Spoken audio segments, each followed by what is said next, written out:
से आप सभी उम्मीद है आप सभी काफी बेहतर होंगे, स्वस्थ होंगे, मस्त होंगे और अपने बोर्ड एग्जाम की तैयारी में लगातार व्यस्त होंगे। तो आज हमारे पास कक्षा 12वीं वाले छात्रों के लिए कुछ स्पेशल है। जैसा यहाँ पर आप देख सकते हो, जितने भी छात्रों को 2026 में बोर्ड एग्जाम देना है, आज हमारे पास 2026 बोर्ड एग्जाम के लिए केमिस्ट्री का एक न्यू पैटर्न पर मॉडल पेपर है। जो कि आप सभी को पता है कि जो पेपर है हमारा केमिस्ट्री का 25 फरवरी को होने वाला है यूपी बोर्ड की, अगर हम बात करें। तो आज के इस वीडियो में जितने बच्चों को केमिस्ट्री की तैयारी करनी है, बिल्कुल इस पेपर को आप जरूर देखेंगे, क्योंकि यहाँ पर काफी सारी चीजें, जैसे कि भाई आपका जो केमिस्ट्री का पेपर है वो कैसा आएगा, यहां पर पूरा क्वेश्चन आप लोग देख सकते हो। काफी सारे क्वेश्चन यहां पर दिए गए हैं और पूरा का पूरा पैटर्न समझाऊंगा। साथ ही इस पेपर का हल भी आपको मिलेगा, यानी कि सोल्यूशन भी रहेगा क्वेश्चन का। पूर्णांक जो होता है केमिस्ट्री में आप सभी को पता है कि 70 का होता है। 30 नंबर भैया आपको प्रैक्टिकल का जो भी वाइवा वगैरह होता है उसमें मिलते हैं, और 70 का पेपर होता है, तब जाकर के आपका 100 नंबर टोटल पूर्णांक होता है। यहां पर आपको डेमो के लिए मैं ये कोड दिखा देता हूं। इस टाइप से आपका जो पेपर का कोड होता है वो आता है, ठीक है। जैसे कि सब्जेक्ट कोड 347 और ये आपका सेट का कोड होता है। आप सभी को पता है कि एक सब्जेक्ट में हमारे टोटल 7 सेट बनते हैं। जैसे कि कोई जीई हो गया तो आपका जी डी हो गया, ऐसे करके कोड होते हैं, ठीक है। और ये बहुत इंपॉर्टेंट होते हैं, तो ये चीजें समझ लीजिएगा। ये सिर्फ आप समझ सकते हो, डेमो है। इसके बाद टाइम की बात कर लेते हैं भैया, 3 घंटे 15 मिनट है ना, जिसमें जो 15 मिनट है आपसे कह रहा है, यहां पर नोट में देख लो, प्रारंभ के 15 मिनट परीक्षार्थियों को प्रश्न पत्र पढ़ने के लिए निर्धारित हैं, ठीक है। फिर निर्देश किस प्रकार से रहेंगे आपके पेपर के, वो भी आप देख लीजिए, ठीक है, क्योंकि सारी चीजों को समझना जरूरी है। तो पहला निर्देश दिया है, सभी प्रश्न अनिवार्य हैं, प्रत्येक प्रश्न के निर्धारित अंक उसके समक्ष दिए गए हैं। दूसरा है, गणनात्मक प्रश्नों में गणना के समस्त पद दीजिए। और तीसरा निर्देश दिया है, प्रश्नों के प्रासंगिक उत्तर लिखिए, और जहां आवश्यक हो रासायनिक समीकरण भी दीजिए। क्योंकि देखो मैं बताऊं आपको, केमिस्ट्री के अगर अच्छे नंबर केमिस्ट्री में चाहिए, अभी जस्ट आप आगे सारी चीजों को एक्सप्लेन करके मैं बताऊंगा, तो भाई रिएक्शन जो होती है बहुत इंपॉर्टेंट होती है, क्योंकि रिएक्शन अगर आप अच्छे से नहीं कराओगे तो नंबर नहीं मिलेंगे। और इसके अलावा गणना के समस्त पद दीजिए, मतलब जहां पर आपसे पूछेगा न्यूमेरिकल, ठीक है। न्यूमेरिकल आप सभी जानते हो कि भाई फिजिक्स हो या हमारा केमिस्ट्री हो, ये दोनों सब्जेक्ट जो होते हैं बहुत इंपॉर्टेंट और डिपेंड करता है आपके न्यूमेरिकल पोर्शन पर। तो चलिए ज्यादा टाइम वेस्ट ना करते हुए हम लोग यहां पर शुरू करते हैं अपने पेपर को। यहां से आप आ जाओगे प्रश्न संख्या 1 में। शुरुआत में आपसे पूछेगा क्या, ऑब्जेक्टिव यानी बहुविकल्पीय प्रश्न। तो देखो कह रहा है कि इस प्रश्न के पहले नंबर में प्रत्येक खंड में 4 विकल्प दिए गए हैं, सही विकल्प चुनकर उसे अपनी उत्तर पुस्तिका में लिखिए। तो यहां पर पहला क्वेश्चन देखिए, कह रहा है कि किसी बिलियन के अणु संख्या गुणधर्म निर्भर करते हैं। तो भाई यहां पर आपको मैं आंसर के साथ देने वाला हूं, इसलिए ज्यादा टाइम वेस्ट नहीं करेंगे बिल्कुल हम। तो किसी भी बिलियन के जो अणु संख्या गुणधर्म होते हैं वो डिपेंड करते हैं विलेय के कणों की संख्या पर। किस पर डिपेंड करेंगे, विलेय की संख्या, विलेय के कणों की संख्या पर, ठीक है ना। तो यहां से हमारा राइट आंसर कौन सा हो जाएगा, पहला वाला। तो इस तरीके से 4 ऑप्शन दिए हैं, आपको का नंबर में पहला विकल्प सही कर देना है। अब आ जाओ दूसरे क्वेश्चन पे। यहां पर दिया है के MnO4 में Mn की ऑक्सीकरण संख्या। पोटेशियम पर मैग्नेट इस प्रकार से दिया है।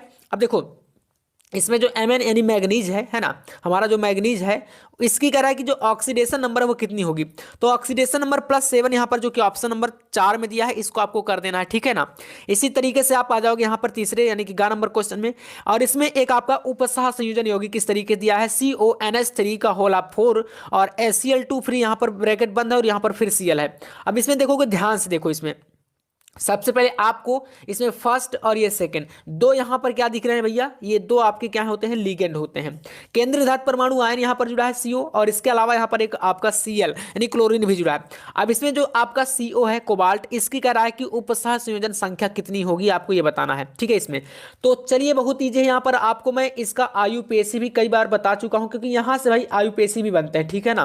तो IUPAC भी आपको यहां से बनेंगे, और इसके अलावा यहां पर इस प्रकार के क्वेश्चन भी बनते हैं, जो कि पर आपको इसमें ऑप्शन 4 में लगा देना है। कोबाल्ट का जो उपसंयोजन संख्या होगा है ना, कोऑर्डिनेशन नंबर, ये आपका हो जाएगा +6, इसको कर लीजिए। यहां से आ जाओगे, इटार्ट अभिक्रिया में टालुइन को बेंजल्डिहाइड कृत करते हैं, तो किसके द्वारा, तो यहां पर हो जाएगा CrO2Cl2 के द्वारा, ठीक है ना। तो यहां से हमारा कौन सा सही है ऑप्शन, आपका सेकंड वाला।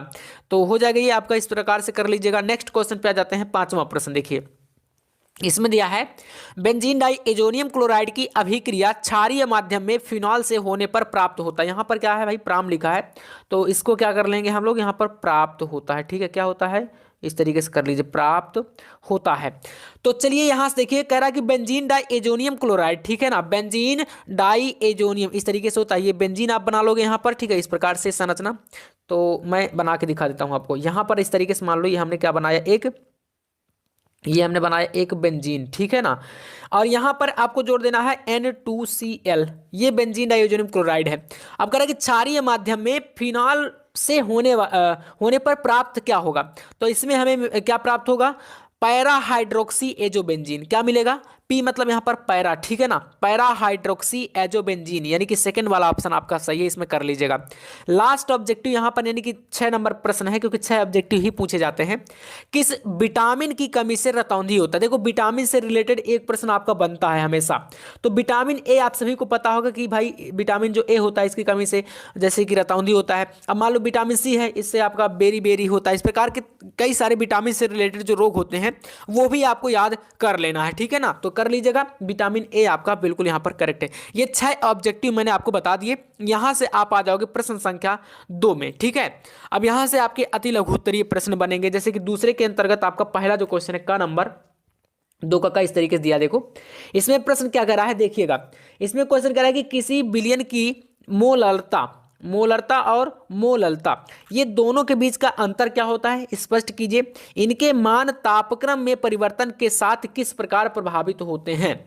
तो मतलब मेरे कहने का मतलब यहां पर यही है कि भाई आपको मोलरता और मोललता को स्पष्ट करना है। चलिए सिंपल सा है, और मैंने बताया भी है कि अगर आप विलियन चैप्टर से ये 2 प्रश्न नहीं तैयार करते हो तो समझ लेना कि आपका नंबर 100% कटेगा इस बार, ठीक है। तो आपको मोलरता हो गया, मोललता हो गया, मोल अंश या मोल प्रभाज, ये जो परिभाषाएं हैं ना डिफिनेशन वाले क्वेश्चन, इनको जरूर कर लीजिएगा। चलिए देखिए मोलरता के बारे में। किसी पदार्थ की सांद्रता होती है, एक प्रकार से सांद्रता वाले क्वेश्चन है, जिसकी गणना हम लीटर में करते हैं, ठीक है। मोलरता सिंपल सा याद कर लो कि जो लीटर में मापा जाएगा वो मोलरता है, और जो केजी में मापी जाएगी वो क्या है भैया, मोललता है। इतना डिफरेंट है आपका। विलयन में घुले विलेय के मोलों की संख्या के रूप में की जाती है, जबकि जो मोललता है ये किसी पदार्थ की सांद्रता होती है जिसकी गणना हम काहे में करते हैं, किलोग्राम, अर्थात मैंने बताया शुरू में ही कि केजी में, ठीक है ना। ये फर्क है। विलायक में पाए जाने वाले विलेय के मोलों की संख्या के रूप में की जाती है, ठीक है। अब बात कर लेते हैं मोलरता। देखो मोलरता जो होती है तापमान बढ़ने के साथ मोलरता जो है घटती है, और मोलरता विलायक के मोलों की संख्या और घोल के आयतन का अनुपात होती है।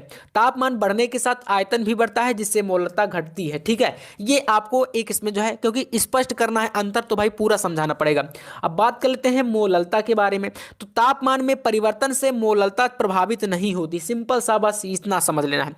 यानी अगर हम बात कर लें किसकी, मोलरता की, ठीक है, हम क्या बात कर ले भैया, मोलरता की, तो मोलरता में इतने सारा प्रभाव पड़ेगा टेम्परेचर से, लेकिन सिंपल सा जो मोललता होती है इसमें तापमान से कोई भी इफेक्ट नहीं पड़ता, मतलब कि तापमान पर निर्भर ही नहीं करती मोललता, क्योंकि इसको हम लोग काहे में मापते हैं, इसको हम केजी में मापते हैं, ठीक है ना। और इसको आपका जो मोललता है ये आपकी लीटर में, ठीक है ना। तो इन दोनों में इतना डिफरेंट है, इसको कर लीजिएगा।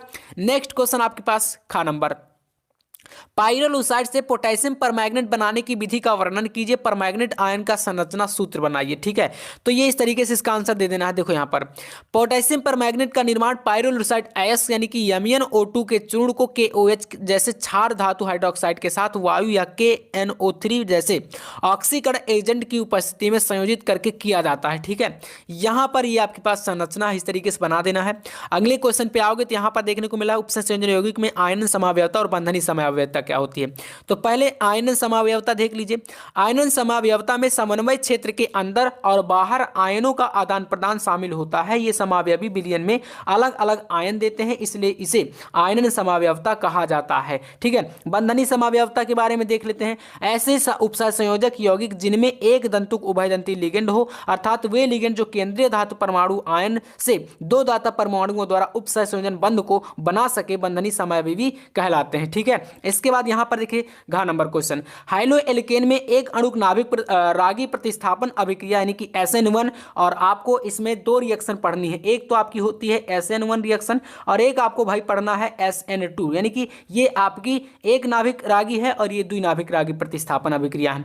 दोनों को करना है क्योंकि दोनों में से ही प्रश्न आपके बोर्ड एग्जाम में इस बार 100% एक रिएक्शन जरूर आएगी, ठीक है। तो अपनी बुक में ऑर्गेनिक केमिस्ट्री ओपन करना और भाई दोनों को आपको तैयार कर लेना है। समझ में आया? चलिए तो अब क्या करते हैं, आ जाते हैं नेक्स्ट। तीसरा प्रश्न यहां से स्टार्ट है और तीसरे में आपका का नंबर क्वेश्चन, आवासशील विलेय तथा वाष्पशील विलायक से बने विलयन के लिए राउल्ट नियम की व्याख्या कीजिए और इस नियम का गणितीय व्यंजक प्राप्त करिए। मतलब राउल्ट का नियम है, इसमें बताना है। ठीक है, देखिए राउल्ट का नियम बताता क्या है भाई, तो ये नियम जो होता है ये विलेय घटक का मोल अंश और उसके आंशिक दबाव के सीधे अनुपातिक होता है। राउल्ट के नियम का पालन करने वाले विलयन को हम आदर्श विलयन, आपने पढ़ा होगा आदर्श और अनादर्श विलयन, ठीक है ना। तो जो पालन करते हैं इस नियम को उनको आदर्श विलयन के रूप में जाना जाता है, और जो विलयन राउल्ट के नियम का पालन नहीं करता उसको हम क्या बोलते हैं, गैर आदर्श, या बोल सकते हो अनादर्श विलयन। ठीक है ना, तो ये चीजें आपको पता भी होंगी, इसको कर लीजिएगा।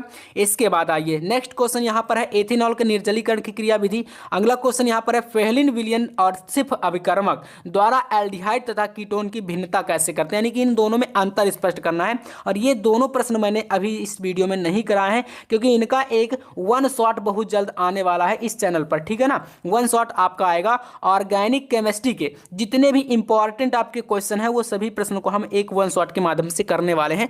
तो चैनल पर अगर पहली बार आए हैं तो सब्सक्राइब करके रखना, ठीक है ना, जल्द वो क्लास आपको मिलेगा।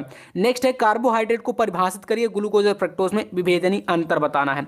देखिए कार्बोहाइड्रेट क्या होता है, तो कार्बोहाइड्रेट 3 सूक्ष्म पोषक तत्वों में से एक है जिनके माध्यम से या जिसके माध्यम से मानव शरीर ऊर्जा प्राप्त करता है। इसमें रासायनिक स्तर पर कार्बन, हाइड्रोजन और ऑक्सीजन परमाणु होते हैं। कार्बोहाइड्रेट के उदाहरण जैसे कि ग्लूकोज, स्टार्च और लैक्टोज। अंतर की बात कर ले तो यहाँ पर इस तरीके से यहाँ पर देखो अंतर भी बताया गया है। एक तरफ है ग्लूकोज, ठीक है, यहाँ पर क्या है आपके सामने, एक तरफ है ग्लूकोज, एक तरफ है फ्रक्टोज। बात कर लेते हैं ग्लूकोज क्या होता है, ये अंगूर की शर्करा के रूप में जाना जाता है, और फ्रक्टोज क्या होता है, इसे फलों की चीनी के रूप में जाना जाता है।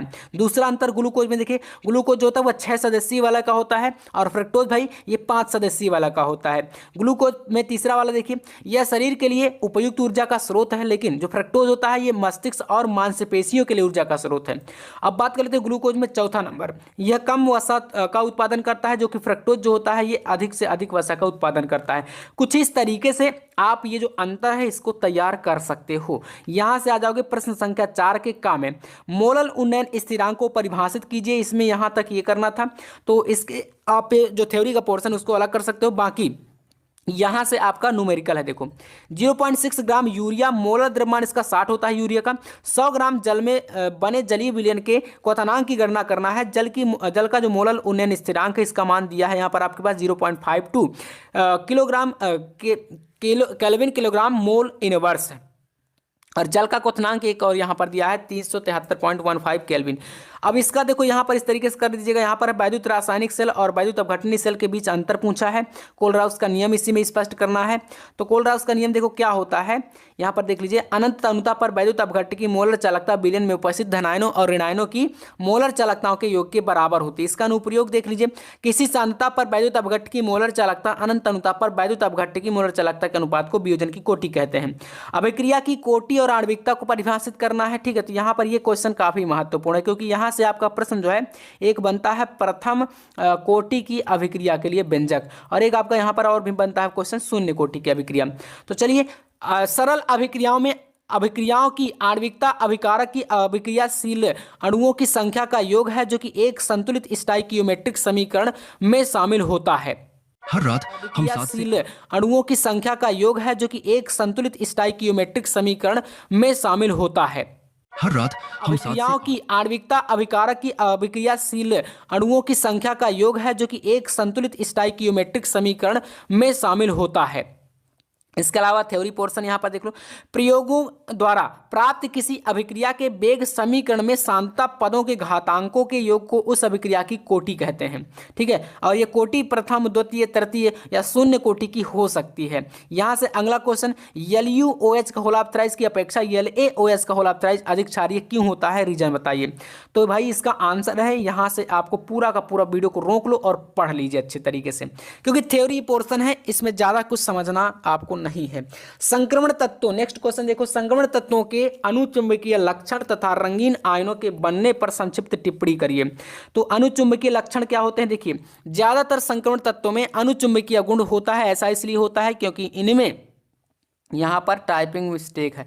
इनमें उच्चतम यानी तत्व कोश में अयुग्मित इलेक्ट्रॉन होते हैं। किसी वाउन आगन में अनुचुंबकीय प्रकृति उसमें मौजूद इलेक्ट्रॉन की प्रकृति के कारण पर निर्भर करती है। अगर किसी आयन में कोई अयुग्मित इलेक्ट्रॉन हो तो वह अनुचुंबकीय होगा।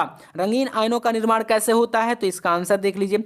यहाँ से 5वां प्रश्न स्टार्ट है और 5वें के काम में फर्स्ट नंबर दिया है। ईंधन सेल क्या होते हैं, साधारण सेल की तुलना में H2O2 ईंधन सेल के 2 प्रमुख लाभों को बताइए। तो चलिए ईंधन सेल के बारे में देख लो। ईंधन सेल वह सेल है जहां रासायनिक ऊर्जा को विद्युत ऊर्जा में परिवर्तित किया जाता है। ईंधन सेल से ऊर्जा अनिश्चित काल तक प्राप्त की जा सकती है जब तक कि ईंधन की बाहरी आपूर्ति बनी रहे। इसका एक उदाहरण हाइड्रोजन ऑक्सीजन ईंधन सेल होता है।